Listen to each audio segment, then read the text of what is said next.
আসসালামু আলাইকুম। আমরা শুরু করতে যাচ্ছি মডিউল 2 এবং মডিউল 2 তে আমরা অ্যাকচুয়ালি দেখব object oriented programming in Kotlin অর্থাৎ Kotlin প্রোগ্রামিং ল্যাঙ্গুয়েজে অবজেক্ট ওরিয়েন্টেড প্রোগ্রামিং কনসেপ্টগুলো কিভাবে অ্যাপ্লাই করা হয়। সো এই ভিডিও থেকে মূলত আমরা টপিকগুলো কভার করা শুরু করব এবং প্রথমেই দেখে নিচ্ছি যে এই মডিউলে কোন কোন টপিকগুলো অ্যাকচুয়ালি আমরা কভার করব। সো মডিউল 2 তে আমরা মূলত দেখব ক্লাস এবং অবজেক্ট অর্থাৎ ক্লাস এবং অবজেক্টের মধ্যে রিলেশন, কিভাবে ক্লাস ক্রিয়েট করতে হয়, কিভাবে অবজেক্ট ক্রিয়েট করতে হয় এবং কনস্ট্রাক্টর নিয়ে আমরা আলোচনা করব। কটলিনে কিভাবে একটি ক্লাসের কনস্ট্রাক্টর ডিফাইন করতে হয়, কতগুলো কনস্ট্রাক্টর সাপোর্ট করে, কনস্ট্রাক্টর ওভারলোডিং এবং আর্গুমেন্ট পাসিং এটসেট্রা। এরপর আমরা এক্সপ্লোর করব inheritance and polymorphisms, extension functions, special classes like data class, sealed class etcetera এবং আরও টুকটাক কিছু জিনিস। তো প্রথমেই আমরা যে জিনিসটা বা যে টপিকগুলো এক্সপ্লোর করব সেটা হচ্ছে ক্লাস এবং অবজেক্ট। অ্যাকচুয়ালি অবজেক্ট ওরিয়েন্টেড প্রোগ্রামিংয়ের মূল কনসেপ্টটাই বা সব কিছুই কিন্তু অবজেক্ট কেন্দ্রিক।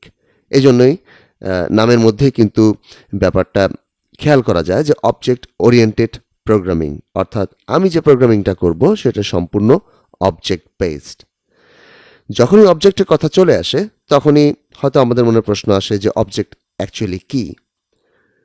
মূলত অবজেক্ট যে কোনো কিছু হতে পারে, যেমন আমি অবজেক্ট, আপনি অবজেক্ট, আমার সামনে যে কম্পিউটার মনিটর রয়েছে সেটাও অবজেক্ট, আমার সামনে যে ওয়াটার বোতল রয়েছে সেটাও একটি অবজেক্ট। অর্থাৎ রিয়েল লাইফে যে কোনো এন্টিটি অবজেক্ট হতে পারে। আর যে কোনো অবজেক্টকেই অ্যাকচুয়ালি আপনি কিছু তার প্রপার্টিজ এবং তার অথবা তার কিছু বৈশিষ্ট্য, তার বিহেভিয়ার দিয়ে তাকে কিন্তু আপনি ডিফাইন করতে পারেন।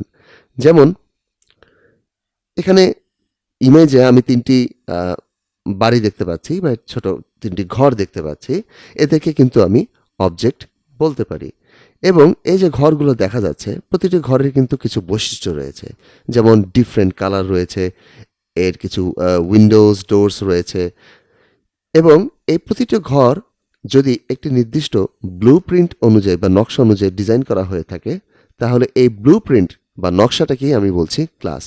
অর্থাৎ যদি একটি অর্গানাইজড ডেফিনেশন দিতে হয় ক্লাসের তাহলে বলতে হবে যে ক্লাস হচ্ছে অবজেক্টের জন্য ব্লু প্রিন্ট। যেমন একটি ব্লু প্রিন্ট থেকে কিন্তু আমি অনেকগুলো হাউস বা অবজেক্ট ক্রিয়েট করতে পারি এবং যত বেশি অবজেক্ট আমি যত খুশি আমি অবজেক্ট ক্রিয়েট করতে পারি। আর একটি ক্লাসের মধ্যে বা ব্লু প্রিন্টের মধ্যে অ্যাকচুয়ালি কী থাকে, ব্লু প্রিন্টের মধ্যে আমার কিছু মেথড থাকতে পারে যে মেথডগুলো অ্যাকচুয়ালি সেই অবজেক্টগুলোকে অপারেট করতে পারে। যেমন আমি যদি একটি হাউসের কথাই চিন্তা করি বা হাউস ক্লাসের কথা চিন্তা করি তাহলে সেই ক্লাসে আমি কী কী বৈশিষ্ট্য রাখতে পারি। যেমন একটি হাউস ক্লাসের যে ডাটাগুলো আমরা রাখতে পারি সেটা হচ্ছে সেই হাউসের কালার, সেই হাউসের নাম্বার অফ উইন্ডোজ বা নাম্বার অফ ডোরস এবং হতে পারে সে হাউসটি সেল করা হবে কি হবে না, একটা বুলিয়ান প্রপার্টি। সো এগুলো হচ্ছে ওই হাউস রিলেটেড ডাটা যাদেরকে আমরা প্রপার্টি বলে থাকি বা ওই হাউস ক্লাসের ভেরিয়েবল হিসেবে আমরা সেটাকে গণ্য করতে পারি। আর ওই হাউসের কিছু মেথড বা ওই হাউস ক্লাসে কিছু আমরা মেথড রাখতে পারি যেটা ওই অবজেক্টের বিহেভিয়ার হিসেবে কাজ করবে। যেমন আমরা যখন হাউসে কালার করব তখন সেই কালারটা কিভাবে করা হবে সেটা একটি মেথডের মাধ্যমে, এবং যখন আমরা হাউসটি সেল করব তখন সেটা সেল প্রসেসটা কেমন হবে সেটার জন্য কিন্তু আর একটা মেথড রাখতে পারি।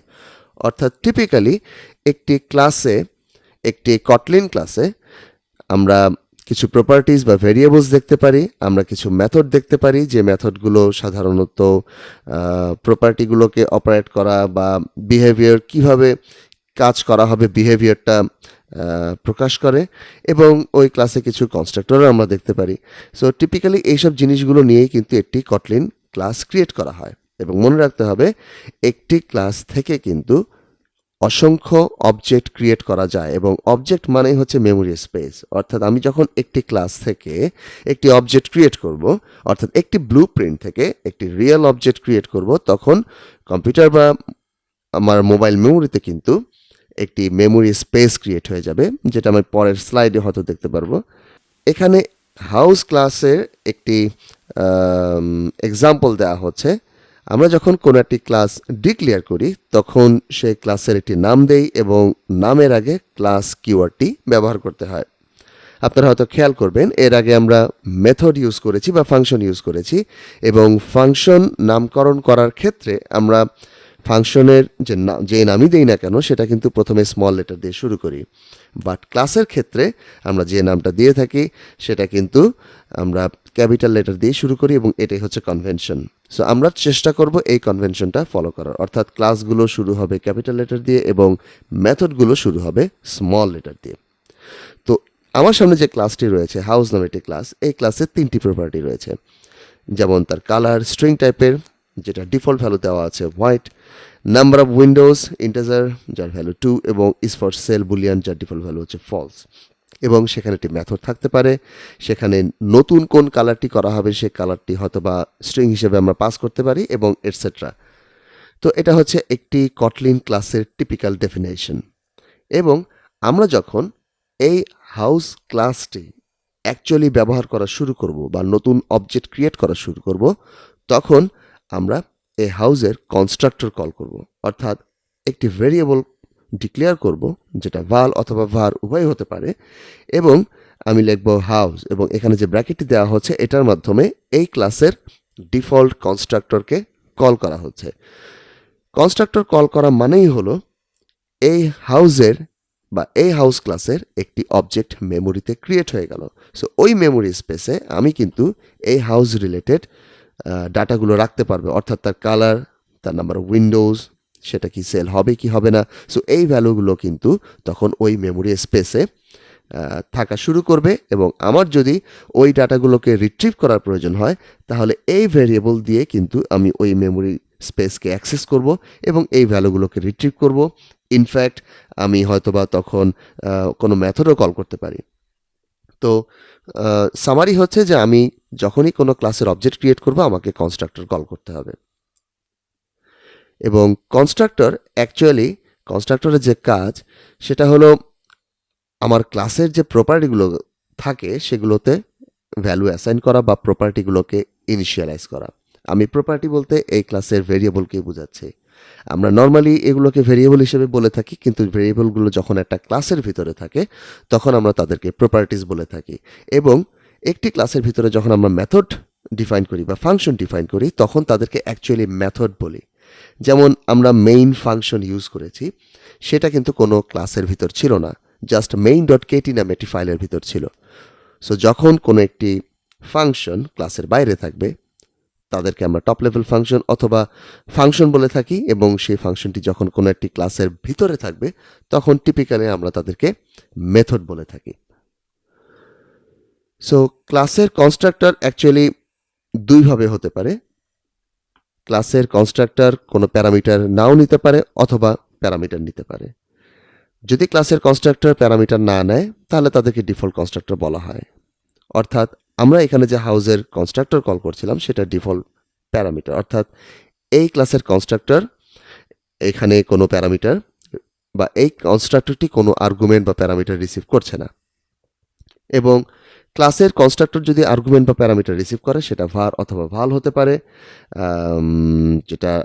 যেটার ক্ষেত্রে কিছুটা বৈশিষ্ট্য রয়েছে। যেমন আমি যদি var অথবা ভাল, এটার মাধ্যমে তো আমরা এটা আগেই জেনেছি যে ভারে আমি যদি var টাইপের কোনো প্রপার্টি ডিক্লেয়ার করি দ্যাট মিনস সেটা পরবর্তীতে আপডেট করা যাবে, এটা মিউটেবল, এবং ভাল মিনস হচ্ছে সেটা ইমিউটেবল।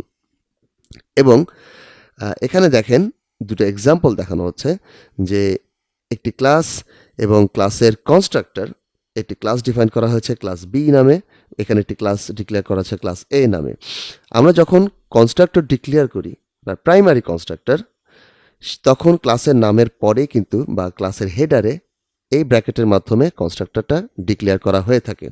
এবং এখানে দুটো এক্সাম্পল দেখানো হচ্ছে ক্লাস বি এবং ক্লাস সি, যেখানে ক্লাস বি একটি আর্গুমেন্ট রিসিভ করে ইন্টিজার টাইপের এবং ক্লাস সি আরেকটি আর্গুমেন্ট রিসিভ করে ইন্টিজার টাইপের। বাট এই দুটোর মধ্যে ডিফারেন্স হচ্ছে এই আর্গুমেন্টের আগে var অথবা ভাল কোনোটা ইউজ করা হয় নাই, এবং এই আর্গুমেন্টের আগে ভাল অথবা var যে কোনো একটা ইউজ করা হয়েছে। এই দুটার মধ্যে ডিফারেন্স হলো এই ভেরিয়েবলটি শুধুমাত্র এই ক্লাসের কনস্ট্রাক্টরের স্কোপের মধ্যে ব্যবহার করা যাবে, এই ক্লাসের ভিতরে অন্যান্য যে মেথড থাকবে তাদের ভিতরে ব্যবহার করা যাবে না। এই কারণে এখানে লেখা আছে যে parameter not mark with var or ভাল, অর্থাৎ যে প্যারামিটারগুলোকে var অথবা ভাল দিয়ে মার্ক করা হয়নি তাদের কপিটা শুধুমাত্র এক্সিস্ট করবে within the scope of the constructor, অর্থাৎ কনস্ট্রাক্টরের স্কোপের মধ্যে শুধু ব্যবহার করা যাবে। আর যেই প্রপার্টিগুলো আগে ভাল অথবা var কিওয়ার্ডটা ইউজ করা হয়েছে সেই কপিটা, অর্থাৎ এই ওয়াই ভেরিয়েবলটা আমরা চাইলে এই সি ক্লাসের কনস্ট্রাক্টরের স্কোপ এবং সি ক্লাসের ভিতরে ডিফাইন করা অন্যান্য মেথডের মধ্যেও কিন্তু আমরা এই প্রপার্টিটা ব্যবহার করতে পারবো। সো কনস্ট্রাক্টরে কিছু এক্সাম্পল এখানে দেখানো হয়েছে, যেমন ক্লাস এ। এই ক্লাসের যদি আমরা কনস্ট্রাক্টর ক্রিয়েট করে অবজেক্ট ক্রিয়েট করতে চাই বা কনস্ট্রাক্টর কল করে অবজেক্ট ক্রিয়েট করতে চাই, তাহলে আমি বলতে পারি যে সে val a ইকুয়ালস এ, অর্থাৎ একটি রেফারেন্স ক্রিয়েট করলাম, ভেরিয়েবল ডিক্লেয়ার করলাম এবং ক্লাসের কনস্ট্রাক্টরকে কল করলাম এবং এই ক্লাসের কনস্ট্রাক্টর কোনো প্যারামিটার নিচ্ছে না। সো যেই ক্লাসের কনস্ট্রাক্টর কোনো প্যারামিটার নেয় না সেখানে ডিফাইন করারও অ্যাকচুয়ালি প্রয়োজন নেই ক্লাস হেডারে। অ্যাকচুয়ালি ক্লাস বি এক্ষেত্রে একটি প্যারামিটার নিচ্ছে এবং আমি যখন ক্লাস বি এর অবজেক্ট ক্রিয়েট করব তখন কনস্ট্রাক্টর যখন কল করব তখন কনস্ট্রাক্টরের আর্গুমেন্ট হিসেবে আমাকে একটি ইন্টিজার ভ্যালু দিতে হচ্ছে। এবং মনে রাখবেন এই ভ্যালুটা কিন্তু শুধুমাত্র ব্যবহার করা যাবে এই কনস্ট্রাক্টরের স্কোপের ভিতরেই। যেমন আমি যদি পরবর্তীতে এই ক্লাসের অবজেক্টের পর কোনো প্রপার্টি বা এই প্রপার্টিটা কল করতে চাই তাহলে কিন্তু সেটাকে আমি খুঁজে পাবো না, কম্পাইলার এরর দেখাবে। এবং ক্লাস সিতে আমি যে আর্গুমেন্ট কনস্ট্রাক্টরে যে আর্গুমেন্টে ডিক্লেয়ার করেছি তার আগে ভাল কিওয়ার্ডটা ইউজ করেছি, দ্যাট মিন্স এই ভ্যারিয়েবলটি কিন্তু এই ক্লাসের বিভিন্ন স্কোপের মধ্যে ব্যবহার করা যাবে। যেমন কনস্ট্রাক্টর যখন কল করলাম তখন একটি ইন্টিজার ভ্যালু পাস করছি এবং এই ভ্যালুটা কিন্তু আমি প্রিন্ট লাইন মেথডে এই ক্লাসের অবজেক্টের পর ডট দিয়ে অ্যাক্সেস করতে পারবো এবং তার ভ্যালুটাও প্রিন্ট করতে পারবো। ফাংশনের প্যারামিটার বা ফাংশনের আর্গুমেন্টের ক্ষেত্রে যেমন আমরা দেখেছিলাম আমরা আর্গুমেন্টগুলোকে ডিফল্ট করতে পারি, রিকোয়ার্ড করতে পারি, ঠিক একইভাবে ক্লাসের কনস্ট্রাক্টরের আর্গুমেন্টগুলোর ক্ষেত্রেও কিন্তু আমরা সেম টেকনিক অ্যাপ্লাই করতে পারি। যেমন আমার একটি ক্লাস রয়েছে ক্লাস বক্স, যে ক্লাসের কনস্ট্রাক্টর তিনটি প্যারামিটার নেয়। প্রথমটি হচ্ছে লেন্থ যেটা ইন্টিজার টাইপের, দ্বিতীয়টি উইডথ ইন্টিজার টাইপের কিন্তু খেয়াল করুন এখানে কিন্তু ডিফল্ট ভ্যালু দেওয়া আছে, এবং তৃতীয় আরেকটি আর্গুমেন্ট হাইট যেটাও ইন্টিজার টাইপের, এখানেও কিন্তু ডিফল্ট ভ্যালু দেওয়া আছে। অর্থাৎ আমার একটি কনস্ট্রাক্টর অথবা ক্লাসের আর্গুমেন্টগুলো কিন্তু রিকোয়ার্ড প্যারামিটার এবং ডিফল্ট ভ্যালু এগুলোর মিক্স আপ থাকতে পারে, ঠিক যেমনটি এই ক্লাসের ক্ষেত্রে। সো আমি যখন এই বক্স ক্লাসের একটি অবজেক্ট ক্রিয়েট করব তখন আমি চাইলে প্রত্যেকটা আর্গুমেন্টেই ভ্যালু পাস করতে পারি, যেমন লেন্থের ক্ষেত্রে 100, উইথের ক্ষেত্রে আমি 20 এবং হাইটের ক্ষেত্রে 40 পাস করছি। অথবা আমি চাইলে এই বক্স ক্লাসেরও যখন অবজেক্ট ক্রিয়েট করব তখন শুধু লেন্থটা পাস করতে পারছি। লেন্থটা আমাকে অবশ্যই পাস করতে হবে কারণ এখানে কোনো ডিফল্ট ভ্যালু দেওয়া নেই, দ্যাট মিন্স এই আর্গুমেন্টটা কিন্তু রিকোয়ার্ড, এটা আমাকে অবশ্যই দিতে হবে। বাকি দুটো আর্গুমেন্টে যেহেতু ডিফল্ট ভ্যালু দেওয়া আছে কাজে এগুলো পাস না করলেও চলবে। এবং আবারও একইভাবে আমি বক্সের যখন অবজেক্ট ক্রিয়েট করব তখন লেন্থে আমি প্যারামিটার পাস করতে পারি, উইডথ এবং হাইটেও আলাদাভাবে করতে পারি, এবং এটা হচ্ছে নেমড আর্গুমেন্ট যেটা আমরা ফাংশনের ক্ষেত্রে দেখে এসেছি। এবং এখানেও সেম টেকনিক যে আমি যখন এই বক্স ক্লাসের অবজেক্ট ক্রিয়েট করব কনস্ট্রাক্টরের আর্গুমেন্ট পাস করব, আমি যদি নাম দিয়ে পাস করি সেক্ষেত্রে অর্ডারটা কিন্তু আমার মেনটেন না করলেও চলবে। অর্থাৎ আমি প্রথমে উইডথটা দিতে পারি, এরপরে লেন্থ বা এরপরে হাইট, লাস্টে যে লেন্থটা দিতে পারি, অর্ডারটা মেনটেন না করলেও আমার চলবে। সো মূলত এই ছিল আমাদের এই ভিডিওর টপিক, ক্লাস এবং অবজেক্ট এবং কনস্ট্রাক্টর সম্পর্কে প্রাথমিক কিছু ধারণা। পরবর্তী ভিডিওতে ইনশাল্লাহ আমরা দেখব যে কনস্ট্রাক্টর কত ধরনের হতে পারে এবং সেগুলোকে কটলিন ক্লাসে কিভাবে ডিফাইন করা হয়। সো দেখা হচ্ছে পরবর্তী ভিডিওতে।